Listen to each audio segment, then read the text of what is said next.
Hello les amis, ça fait un bout de temps, je voulais vous faire une petite vidéo présentation un peu style podcast, mais pas podcast, on va arrêter de se mettre le micro sur l'oreille, regardez, hop, petit chapeau pour être clivant, parce qu'on m'a dit faut être clivant dans la vie. Donc regarde, hop, petite signature chapeau, en plus j'aime pas mes cheveux, donc ça va m'arranger, le micro est dans le bon sens. Évidemment, le micro est dans le bon sens. Donc c'est parfait. On va voir si le son sort bien. On va un peu tout tester. On va voir comment ça se déroule. Déjà, je me présente. Moi, pour tous ceux qui me connaissent pas, c'est Arthur Giraud. Je suis né le 28 novembre 1999. C'est qui fait de moi un Sagittaire, mais je suis tout sauf sage. Une plaie. L'enfant est une plaie. Beaucoup trop d'énergie, beaucoup trop de choses à rendre. C'est effrayant. Euh, je vous situe un peu mon parcours. Parcours scolaire un peu compliqué. Enfin, pas un peu compliqué, franchement, j'ai adoré ma scolarité, mais scolairement, les professeurs ne m'ont pas aimé. Ils m'ont même détesté. J'ai quand même sauté le CE2. Fort. Je ne sais pas comment j'ai fait, je n'ai jamais eu de bonnes notes, je sais toujours pas écrire, je suis dyslexique, dysgraphique, dysorthographique. Déjà, ces trois mots, je ne sais même pas les écrire. Ils font des mots. C'est inécrivable pour les gens qui sont concernés par toutes ces choses-là. Donc, c'est assez incroyable de faire ce genre de choses. Donc jusqu'à mon collège un peu compliqué, mais rien donne. Enfin, un élève très dissipé. J'étais extrêmement dissipé avec une attention proche du néant. Enfin, pour me captiver, fallait être très très fort. Il y a eu quelques profs qui m'ont un peu, qui ont réussi à me cerner, dont ma prof de CM1, parce que du coup j'ai fait CE1, CM1 directement. J'ai pas passé de classe en cours de route et tout.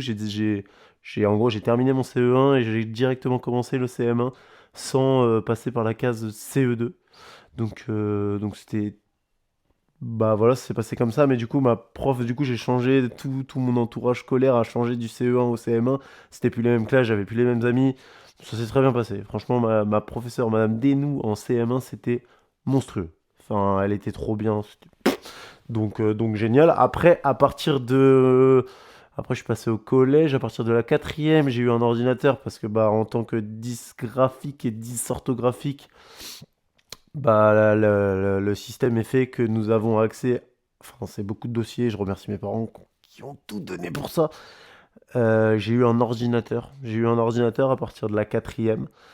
Pour le brevet, j'ai eu un tiers-temps. En gros, j'ai eu toutes les aides possibles. Franchement, bah après, ma maman est prof pour remettre le contexte, donc elle est très investie pour que ma scolarité se passe au mieux possible et elle n'était pas au bout de ses peines, hein.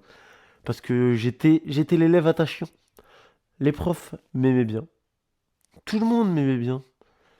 Après, il s'avère que j'avais un débordement d'énergie tel que compliqué à supporter.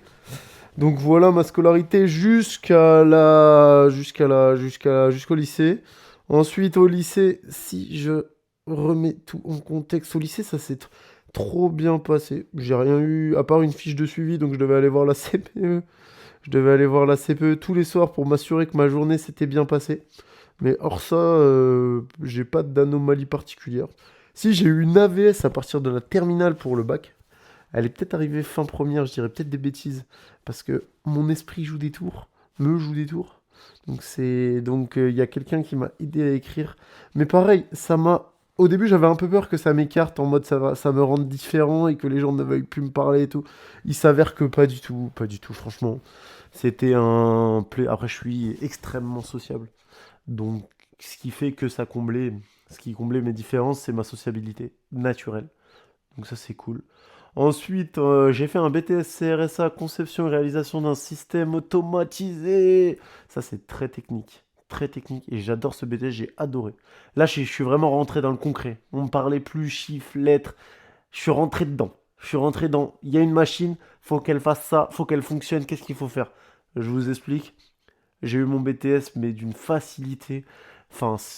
Là, j'étais dans mon élément. J'étais genre en mode, il y a des choses concrètement à faire. Bah, pour vous dire, hein, j'ai travaillé pour des prestataires qui m'ont directement proposé des postes derrière, que je n'ai pas pris parce que j'avais une voie. Je savais ce que je voulais faire architecte réseau télécom, car c'est le métier que faisait mon père depuis 20 ans. J'ai été bercé à ça.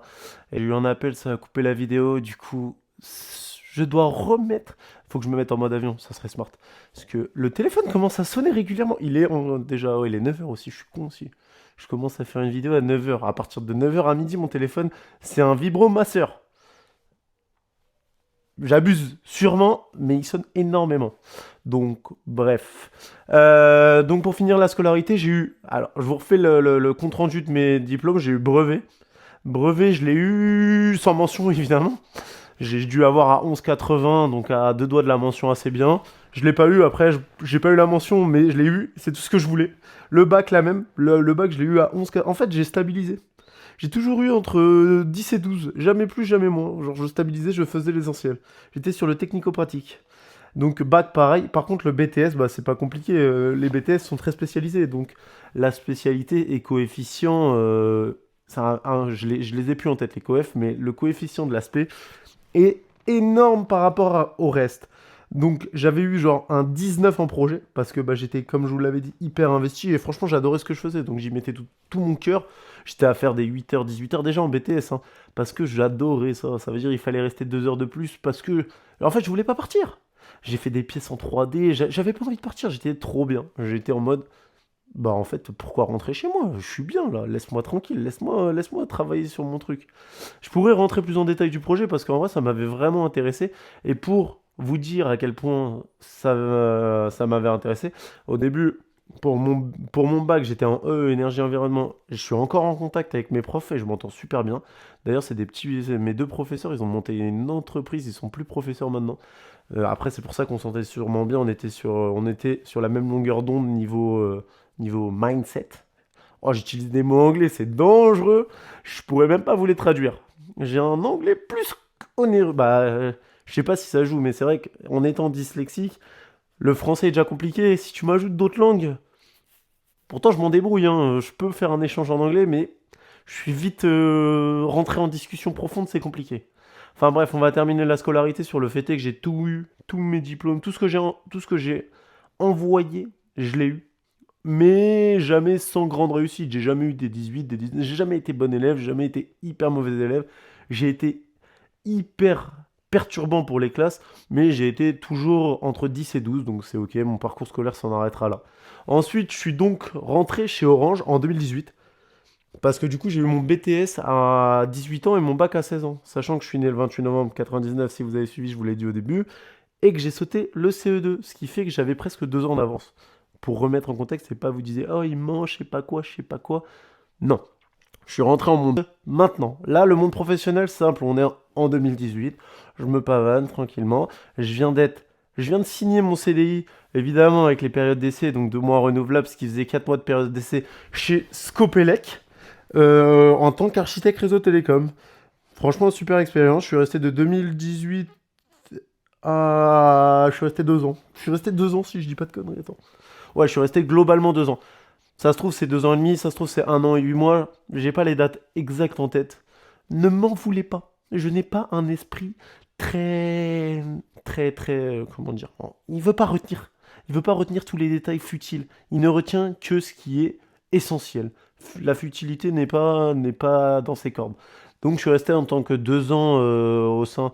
Franchement, j'ai adoré l'expérience. Déjà, j'avais un chef qui était trop bien,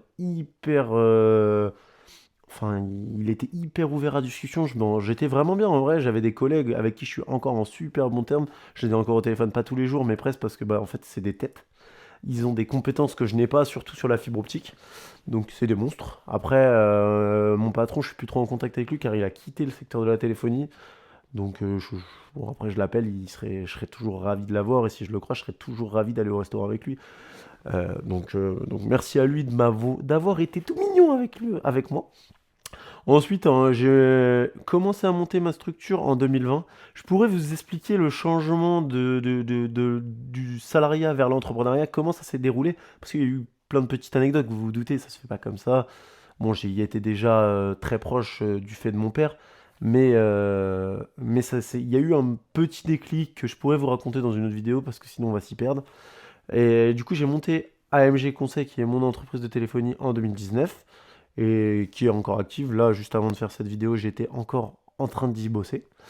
Et c'est ce qui m'est encore actuellement le plus chronophage. Donc voilà, pour remettre la chronologie. J'ai travaillé en téléphonie bah, toujours. C'est toujours une activité que je fais actuellement.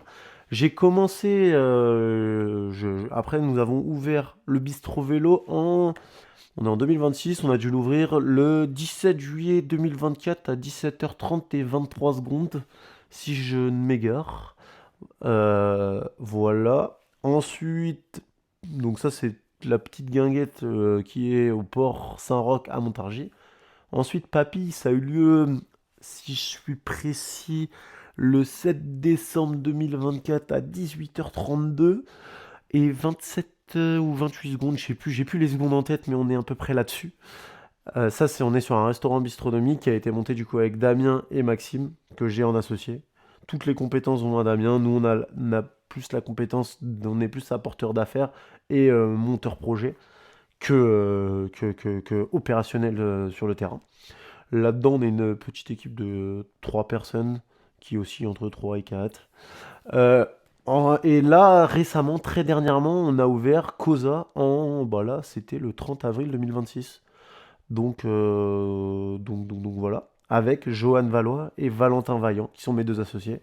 Valentin Vaillant s'occupe plus de l'opérationnel, Johan des process, moi de tout ce qui est apporteur d'affaires et relations un peu plus pro, que ce soit avec la banque, avec la mairie et de la communication globale. Un peu, je me suis quand même pas mal occupé de la déco, mais même avec leur supervision. Mais la déco, j'avoue, je m'y étais beaucoup investi parce que j'adore ça. J'adore mettre une couleur au lieu. Après, évidemment, comme tout entrepreneur qui se respecte, on a mis un peu les pieds dans l'immobilier. Je vais pas vous faire la liste. Oh, si, je peux vous faire la liste. Mais d'ailleurs, c'est pour ça que j'en suis arrivé au monde pro que je suis actuellement. C'est parce que l'immobilier, évidemment, je faisais des crédits bancaires à outrance.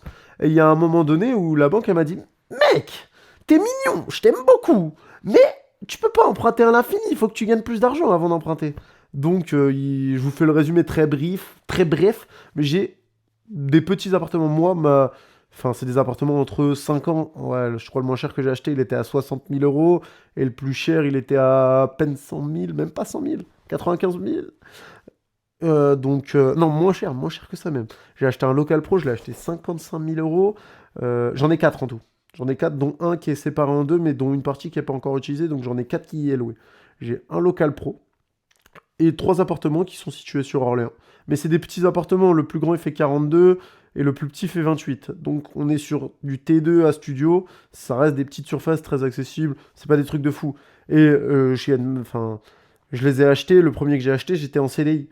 Ce qui m'a permis de faire levier parce que le premier que j'ai acheté m'a permis d'emprunter pour les autres plus facilement parce que j'avais plus de légitimité. Et la banque savait très bien.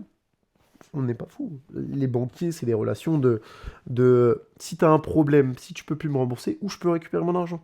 Ils savent très bien qu'avec un appartement qui commence à être remboursé parce que tu rembourses ta dette au fur et à mesure, il y a moyen de récupérer l'argent quelque part. Si t'empruntes, ils ont moyen de vendre un, de se démerder. Ils ont moyen de récupérer leur argent, c'est la seule question. Et j'entends, c'est leur métier, c'est des financiers. Moi, je ne le suis pas. Donc voilà. Et l'idée de ces vidéos, c'est de donner un peu de visibilité déjà à tous mes différents commerces, puis de plus à des acteurs locaux, parce que comme par exemple, euh, j'aimerais bien vous présenter mes associés au fur et à mesure, j'aimerais bien vous raconter les anecdotes de chaque entité, parce qu'il y en a. Il y en a, on a rencontré des difficultés sur certaines, moins sur d'autres. Enfin, il y a plein de petites nuances, il y a plein d'anecdotes à raconter. En plus de ça, je suis hyper sportif. Là, je viens de. Enfin, hyper. On s'entend. À mon échelle, j'ai l'impression que c'est un truc de fou. Après, quand je m'entraîne avec des gens où c'est vraiment des monstres, je suis un branquignol. Mais je suis capable de. Enfin, là, dernièrement, j'ai envoyé le demi-tour du lac à la Maxi Race, donc enfin, moins de 50 bornes. Je fais beaucoup de sport, je fais 1 heure par jour. Je fais en moyenne 1 heure par jour. Si vraiment on veut jouer dans les détails, des fois je fais 2 heures, des fois j'en fais pas, mais ça équilibre. Je dois faire 7-8 heures de sport par semaine. Voilà, voilà. Et je pense que c'est ça le lien global de tous.